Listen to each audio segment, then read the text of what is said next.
sekarang orang kalau capres atau bakal calon presiden sudah jelas. Ada Sudah Pak jelas. Prabowo, Iya, ada Pak Anies, Iya. ada Mas Ganjar. iya. 3 orang. Sekarang orang lagi sibuk ngomong Wakil. Kalau Pak Anies tuh wakilnya katanya Gus Caimin. Itu betul itu. Katanya begitu. PKS kayaknya sampai sekarang PKS kayak ragu-ragu gitu deh. Stres dia. Iya. Dia stres lah, mau ikut nggak boleh. Iya mau ikut, disuruh ikut, tapi kayaknya masih ragu. Karena Iya. kan mungkin orang-orang PKS kan amalan agamanya agak beda tuh sama NU. Ideologinya. Ideologinya beda. Ideologinya. Itu yang lebih berbahaya bagi Republik. Jadi kalau toh ikut, dia nggak akan dipilih Iya. oleh kaum Nahdien, ya kan? Dia agak kebingungan tuh sekarang tuh. Jadi posisinya masih bingung-bingung gitulah. Ya bagus lah, bingung ya. Kalau Pak Prabowo cocoknya sama siapa, Kang? Loh, dia belum punya itu. Belum punya. Dia pasangan cawapres belum punya, pasangan yang lain juga belum punya. Cocoknya siapa? Dia sih kemarin pasang-pasang baliho sama Gibran. Oh, supaya Gibran Iya. Gibran yang mau, Jadi ya Gibrannya yang nggak mau. Nah itu dia. Kata Gibran itu pasang baliho tanpa seizin saya gitu. Gue copot no. Gitu. Gue copot dong. Itu. Padahal kan memang kalau Gibran itu masih terhambat di undang-undang atau peraturan tentang capres-cawapres. Iyalah. Minimal usia 40 tahun. Dan tidak usah memaksakan Iya. perubahan perundang-undangan untuk suatu kepentingan teknis. Oh, jadi nggak usah dipaksakan lah ya. Kelihatan banget ya kan? Ya akan buruk kesannya buruk. Suatu kepentingan teknis kecil mengubah sesuatu aturan yang lebih besar. Oh, Nggak boleh. nah kalau itu kan kayak kampanyenya itu Prabowo itu sekarang lebih Jokowi dari Jokowi. Kayak nggak pede gitu loh, Kang. Kampanye sendiri itu loh. Oh, memang dia nggak pede kan? Nggak pede? Ya enggak lah. Tapi waktu gebrak-gebrak meja kan kesannya... Kalau itu pede. Karena itu pede. Itu satu-satunya yang dia pede. Gebrak? Oh iya. Kalau yang lainnya? Yang lainnya, ora lah. Ya betul, itu dia satu-satunya nih. Ini adalah pekerjaan yang jelas. Oh gitu. Jelas. Ya dia kemana-mana kalau lihat balihonya nggak pernah sendiri. Ada sama Pak Jokowi terus. Terus kalau nggak sama Pak Jokowi, sama anaknya, sama Gibran. Nah itu akhirnya kan perlahan-lahan publik. Publik itu seluruh Indonesia ini. Iya. Publik seluruh Indonesia ini tahu. Bahwa ini dia maksa dirilah dia untuk memasang itu. Ya biarin aja lah. Kan dia itu kan nggak bisa dinasihati. Gitu. Lu iya kalau dewa-dewa turun dan memberi nasihat itu pun nggak akan didengar. Nggak akan didengar. Yang akan mendengar itu ya nanti kalau sudah sampai masanya. Sudah tua apa kayak gitu. Loh, sekarang kan sudah. Loh, ini bagi beliau kurang lah. Kurang gitu. tua? Kurang. Mungkin 1 term lagi nyalon lagi. Nanti. Dan 29. Masih ada lagi? Kira-kira 29 mungkin maju lagi. Udah berarti sudah 70, hampir 77 itu usianya. Taruhlah 80. Iya. Itu kan masih muda 80. Oh, berarti dia akan semangatnya itu loh. Semangatnya luar biasa. Tapi itu jangan salah, kira-kira itu tekanan dari kiri kanan. Bukan mau dia sendiri. Iya, dianya mau tidak mau. Iya. So ini sudah tua. Kalau mau gitu kan. Wah, ini begini. Wah, maju. Oh. Maju tak gentar. Tapi kan dia kalau maju itu ada beberapa pilihan wapres. Kan dia kan sekarang Pak Prabowo itu koalisinya sama Golkar sama PAN. PAN itu ngajukan Pak Erik sama Pak Muhadjir Effendi yang sebagai wapres, cawapresnya Prabowo. Terus Golkar Bung Erik aja. Erik Bung Erik. Cocok. Ya cocok lah. Lebih bagus Bung Erik daripada Prabowo. Maksudnya Bung Erik yang jadi presiden, capres gitu? Iya, taruhlah dia tetap wapres. Iya. Namun wapres itu lebih baik dari pres. Oh. Oh iya, kalau pasangannya itu keren. Jadi Prabowo, Erik. Erik. Nah, wapresnya lebih bagus dari Tapi celakanya presiden. Bung Erik. Kenapa? Ya kan belum tentu menang. Oh iya, Ya itu belum menang. dia. Tapi kan dia pernah jadi cawapres kan lumayan. Ada di portofolionya ada pernah jadi cawapres gitu. Terus Kalaupun- kenapa kalau pernah jadi cawapres? Iya. Pernah jadi cawapres, bukan calon, Aha. menjadi cawapres, tapi semasa bertugas, itu tidak memberikan suatu kontribusi apapun. Wapres, Nah, apa itu bagus untuk dikenang? Oh ya bagus lah. Kan kayak Enggak lah. maksudnya dia beneran wakil. Kalau sudah ada presidennya, dia nggak ngapa-ngapain. Ya, nah itu kan fungsinya. Ya enggak lah, kan banyak, Bung. Eh, Kontribusi ketika presiden lagi lenger-lenger kena ini kena itu, mbok ya dia. Pak Maju Presiden, dulu. Pak Presiden jangan khawatir. ada saya. Oh, ada saya. Jadi kalau wapresnya nggak bisa, Nah kayak itu. gitu? Kalau wapres nggak bisa gitu ya sebenarnya nggak berkualitas jadi wapres. oh cuma tempelan. Dia tempelan. Terus dia mau dikenang Sebagai apa? Ya kan? Kalau Erik pasti ceket-ceket. Saya yakin kalau Bung Erik Oh, ya. Pak Prabowo-nya santai. Oh, Erik boleh. Malah Bung Erik bilang gini. Iya, Pres, iya, Jenderal, iya. you relax. Santai aja. Santai aja, Republik jangan dipikirin. Is tua. Gitu. Is tua, wes. Terus dia nggak denger kan? Gitu. Terus siapa yang bikin Republik? Serahkan sama saya. Oh, bisa yuk, gitu kan? Ya bisa lah. Ya Erik kan bisa. Iya. Kan lebih baik. Iya tadi kan. Itu Prabowo. Kalau Mas Ganjar ini ada banyak loh, kan? Alternatifnya ada Kang Emil, RK, Ridwan Kamil, bekas Gubernur Jawa Barat. Itu salah satu wapres juga loh, disebut-sebut dampingi Ganjar. Iya, betul. Bukoviva nggak disebut ya? Bukoviva belum disebut. Di Pak Mungkin Ganjar. di Pak Prabowo disebut. Oh iya. Iya. Enggak, dulu disebut Di mana? itu maju mundur. Yang mana? Anies. Oh iya pernah. disebut lah, pokoknya nyari yang NO. Ya, Caimin sudah dapat. Caimin bukan NO. PKB. Iya, udah PKB. Kasihan Caimin ya. Iya. Nggak konsultasi sama yang lebih tua. Kalau konsultasi sama gua, bayar dikit aja udah demen gua. Iya dah. Salahnya dia. Kalau Ganjar tuh ada beberapa orang tuh Kang. Ada Kang Emil, Pak Mahfud, Iya. Pak Basuki Hadimulyo juga namanya. Wah, andai kata Pak Basuki gimana ya? Seru tuh Kang. Wah, menurut aku seru. Jadi gayang banget itu. Oh iya. Istana jadi gayang banget. Iya.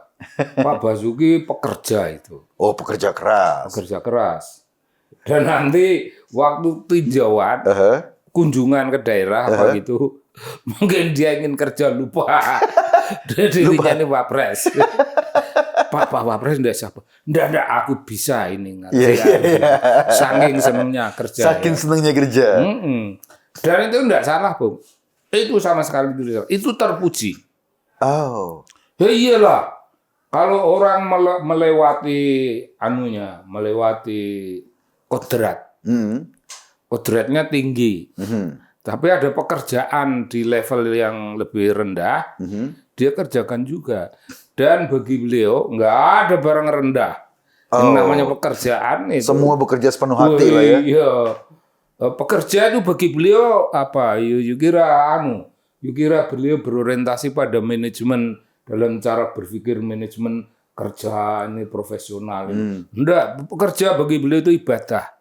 Bagian dari Wah, ibadah. Bukan bagiannya ibadah tersendiri. Ibadah sendiri. Oh iya. Jadi luar biasa. Mau kerja ini ibadah. Pertanggungjawabannya itu bukan pada atasan. Ya, atasan itu pantas-pantasan doang. Beliau pertanggungjawabannya itu ke langit. Ini ke Pak Basuki itu. Jadi kalau misalnya Pak Ganjar dengan Pak Basuki seru ya? Menurut aku ya. Seru ya? Menurut aku seru. Sama serunya sama Pak Mahfud. Kalau Pak Mahfud? Pak Mahfud merantasi. Oke. Merantasi. Pak Mahfud itu berbagai urusan. Politik yang berbau hukum, hukum yang berbau politik, atau solusi-solusi dari perkara-perkara hukum. Oh, keren. Mulang ini Pak Mahfud itu bawaannya seperti orang ngajar. Sampai jelas, sampai jelas. Itu sama hebatnya itu. Sama Pak Basuki? Sama Pak Basuki. Cuma beda orientasi aja ya? Beda orientasi nilai. Pak Basuki itu pokoknya gawean. Tak kerjakan. Kalau orang banyak cincong, dilihat dulu, perlu nggak dijawab. Nah gitu, ketularan yang mulia presiden yang ini.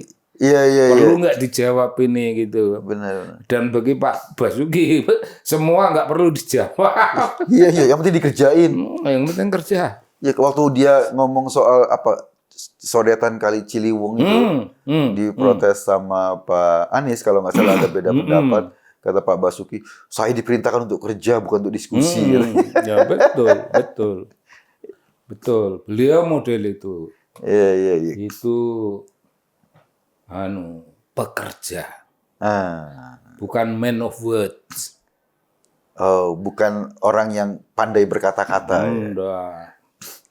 Pak Mahfud tergolong man of word karena kapasitas beliau sebagai profesor itu bisa menjelaskan barang yang renik-renik yang ruwet. Kalau perlu dibikin sederhana, bisa beliau bikin sederhana and jelas. Gitu. Tapi di masa depan ini tantangan Indonesia apa? Tantangan Indonesia itu kalimat-kalimat, ideologi, gagasan, pemikiran lebih lanjut yang jawabannya Pak Mahfud, ataukah Indonesia masa depan tantangannya itu masih membuktikan komitmen kebangsaan dalam karya. Komitmen kebangsaan itu apa ya? Membawa mandat konstitusi itu, jangan melayang-layang di angkasa. Mandat konstitusi lahir di bumi. Jawabannya kerja. Kalau itulah tantangannya, Master Basuki cocok. Ngibadah. Dan beliau ngibadah di situ. Wah, lebih mendalam. Lebih serius sih, mendalam. Oh iya, orang mau ngibadah terus. Iya, betul itu. Basuki itu. Tapi kalau seandainya misalnya Pak Ganjar pasangannya sama Pak Mahfud, saya senang kalau orang-orang kayak menteri-menteri kayak Pak Basuki, Bu Retno, Bu Sri Mulyani itu dilanjut ya. Karena ya bukti kerjanya itu konkret. Kalau Menteri Keuangan enggak kasihan. Mungkin dia udah capek. Iya, dia. Dan ini problem Pak Ganjar. Kalau beliau merasa betul-betul udah capek, ya saya kan pengen ngomong cucu. Ya perlulah rileks lah. Masa jadi menteri sak wewene urip gitu kan dia kan. Bisa gitu. Nah, kalau itulah problem beliau, ruwet kita. Ya, harus cari orang sekualitas beliau atau kapasitasnya mungkin kemampuannya dan ya bisa dibujuk. Tapi dalam hati kita juga tega-tega nggak tega ya. Wah, menteri gue itu gue paksa. Dan beliau barangkali bekerja dalam keterpaksaan. Kurang ibadah seperti Pak Basuki. Kalau terpaksa ya ruwet, kita nggak bisa. Iya. Tapi orang yang selevel beliau itu siapa? Ya cari ya masa Ada nggak? Indonesia. Nggak tahu, kita belum menemukan. Iya, kemampuan dia mengelola keuangan negara memang luar biasa. Keren banget. Dan loyalitas, Bung. Loyalitas. Iya, Itu yang lebih mahal. Iya. Kemampuannya itu kita nilai 90. Loyalitasnya 100. Dan Ya, sama orang kayak- seperti itu barangkali nggak ada. Sama kayak Bu Retno kan, Bu Retno Marsudi, Menteri Luar Negeri kita itu. Kalau itu belum capek. Oh masih Oh energik ya? iya masih. Belum capek lah. Kan jadi menteri baru 10 tahun itu. Iya. Oh kalau Menteri Keuangan tuh sudah zaman SBY udah jadi menteri ya? Iya. Oh jadi menteri dan disakiti kalau zaman itu. Kalau ini kan dilindungi. Jadi ya. menteri meninggalkan Iya. legacy yang luar biasa Bu Sri Mulyani itu ya. Iya. Siapa lagi ya Kang menteri-menteri? Tapi beliau kan masih muda ya. Siapa? Bu Sri. Ya masih lah, masih energi kayak gitu Iya kok. masih muda lah. Belum, maksudnya 1-2 periode lagi masih oke lah sebagai. Masih disuruh jawab Pak Ganjar 5 tahun saja ya gitu. Terus kerja atau 5 tahun itu. Tapi 5 tahun lagi kan menang. Iya. Terus ini pakai drill kembali. Lah aku ki ndek cucu gitu. Gitu senenge. Aku ki ndek putu. Iya cucu Bu, tapi ini republik. Wah, begitu dengan republik, ya wis aku manut. 10 tahun lagi akhirnya itu. Akhirnya gitu lah. Kita ngerasani gitu. Kita ngerasani apik lah. Iya.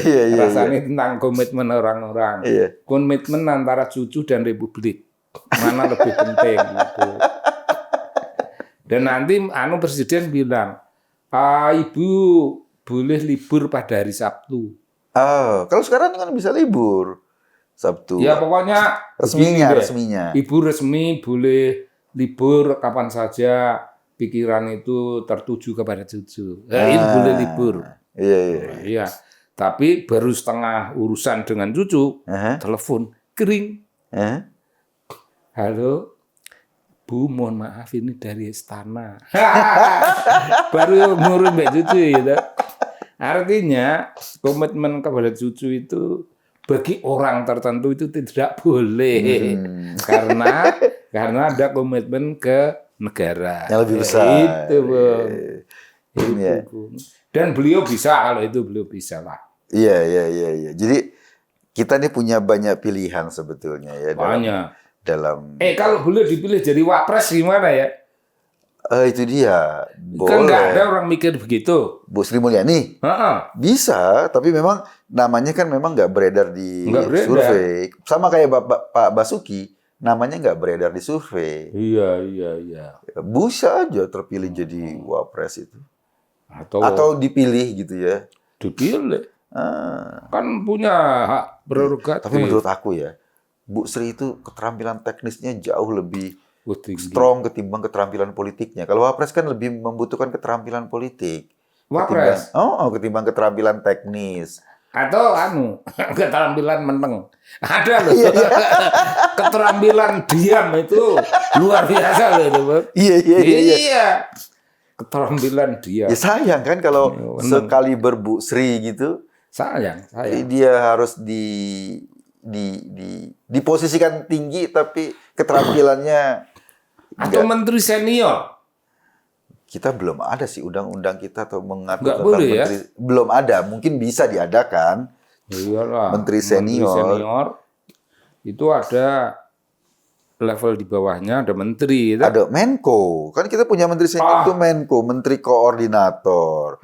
Tapi fungsinya itu dia. Fungsinya cuma mengorganize saja. Enggak, koordinator itu. Bukan mengeksekusi. Kalau Menteri Keuangan kan dia mengeksekusi beneran bendahara negara. Nggak bisa. Seseorang dikoordinir oleh seorang yang lebih terampil, itu pol-poli malah takut.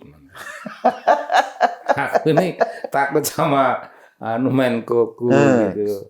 Ya kenapa, Dik? Iya, kenapa, Dik? Menkoku lebih tahu ya, gitu. Ini tahu, aku begini malah keliru. Nah, gitu. Nah problemnya kalau Menko itu nggak punya wilayah eksekusi. Nggak punya kan. kewenangan. Jadi memang menteri teknis ya, kemudian presiden yang punya kewenangan melakukan eksekusi. Kalau Menko itu sebatas apa ya, vice ya, sebatas mengorganize. Dan Anda tahu dari pengalaman ya, saya bisa orang itu dikoordinir itu nggak mau datang loh. Dipanggil Menko itu ada yang nggak mau datang. Oh iya. Ya, asal dipanggil Menko paling tinggi Dirjen yang datang. Kalau enggak itu malah direktur. Bayangin bawahnya direktur. lagi. Direktur itu waduh ngisor kono. Wah, jadi problem koordinasi di negeri tercinta ini. Iya, namanya aja keren kan Menko. Gitu. Tapi menteri-menteri itu tidak takut. Iya. Tidak takut kepada Menko. Iya, karena menteri itu kan memang teknis ya. Kayak menteri di kementerian itu kan teknis. Juga teknis. Makanya sayang kalau sekualitas Bu Sri Mulyani dengan kapasitas dan keterampilan keuangan yang seperti itu, kalau dia harus cuma fungsinya koordinatif itu sayang. Iya. Ya sama dengan di pensiun itu. Iya, fungsinya cuma koordinatif kok. Menko-menko ini kebanyakan kan nggak banyak juga aksi-aksi teknisnya. Menko Perekonomian Pak Erlangga ya. Gini Bung, kalimatnya mungkin ini. Nggak tahu janda apa-apa gitu loh. Menko itu nggak tahu kerjanya, dan nggak produktif. Nggak apa-apa. Itu nggak apa-apa. Iya, karena nggak ada ide teknisnya, nggak ada dampak teknis. Mau nilai apa? Iya. Udah. Sentuhan ke bumi. Tidak punya sentuhan ke bumi. Iya. Buminya birokrasi. Ya, itu dia. Kembali, jangan ngomong Menteri Keuangan toh. Iya. Kita ngomong soal Wapres. Jadi antara RK, Pak Mahfud, Pak Basuki. Ini keren-keren. Aku milih Pak Basuki dulu. Pertama. Dengan asumsi tapi. Nah, jadi karena sama-sama kenal baik, ini pakai asumsi. Pak Basuki kalau pandangan kita tentang tantangan Indonesia masa depan, lebih pada urusan-urusan yang sifatnya agak teknis. Agak. Akan milih Pak Mahfud tanpa keraguan. Kalau kita memandang tantangan Indonesia masa depan, itu tantangan yang berhubungan dengan, meskipun tidak ada hubungan dengan seminar internasional, tapi ada diskurs di bidang hukum ideologi. Dan saya percaya masa depan itu tantangannya masih pada ideologi-ideologi dari kekuatan-kekuatan internasional, ideologi Islam transnasional. Itu untuk Pak Mahfud, itu kesenangan itu. Pak Mahfud enggak disuruh pulang ke rumah pun masih semangat kerja kalau itu. Mungkin masa depan tantangannya itu. Ya bukan hanya itu. Yang kedua, Bung, negara-negara asing akan memusuhi kita. Oh ya? Iya, itu kan memusuhi Pak Jokowi. Mereka lupa Pak Jokowi sudah nggak jadi presiden, tapi musuh Indonesia itu. Itu apa namanya? Euro itu apa itu? Iya, Uni Eropa. Uni Eropa. Iya.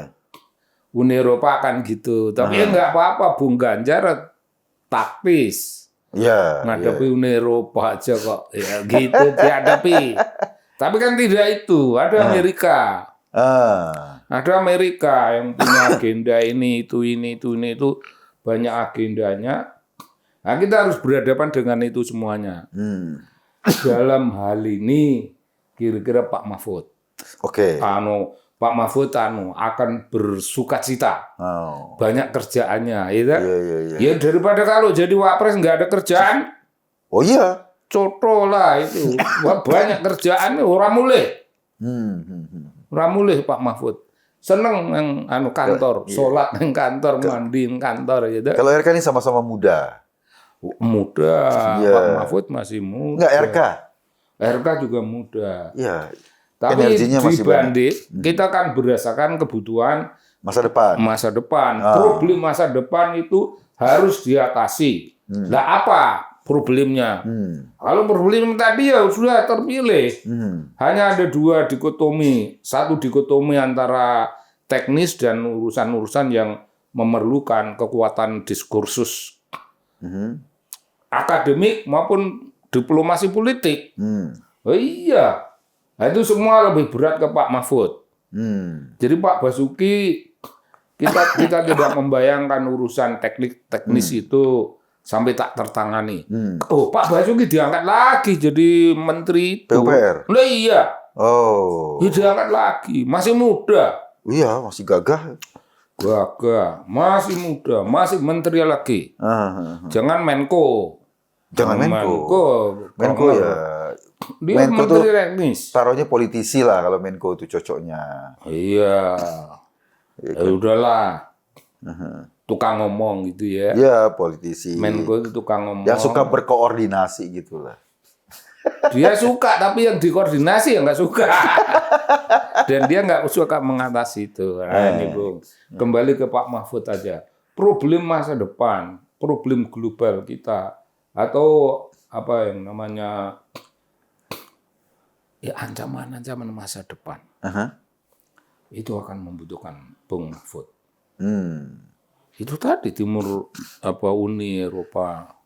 Barangkali Timur Tengah juga kan, entah apa. Cina akan dengan taktis sebentar memukul, sebentar mundur kan. Ya karena kan ya begitu kelakuannya.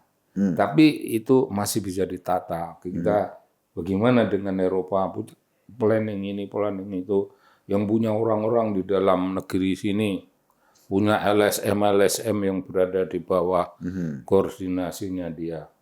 Pak Mahfud itu. Cocok tuh ya? Ya.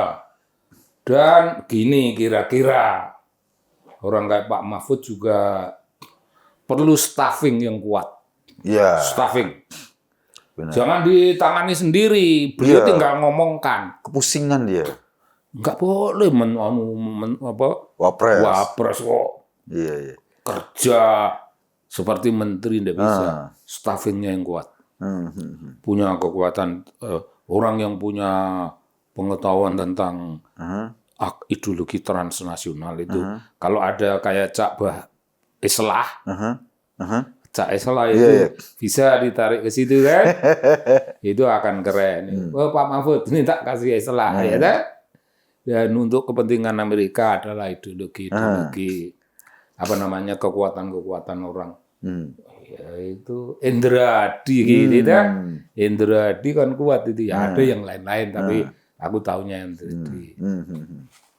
Keren.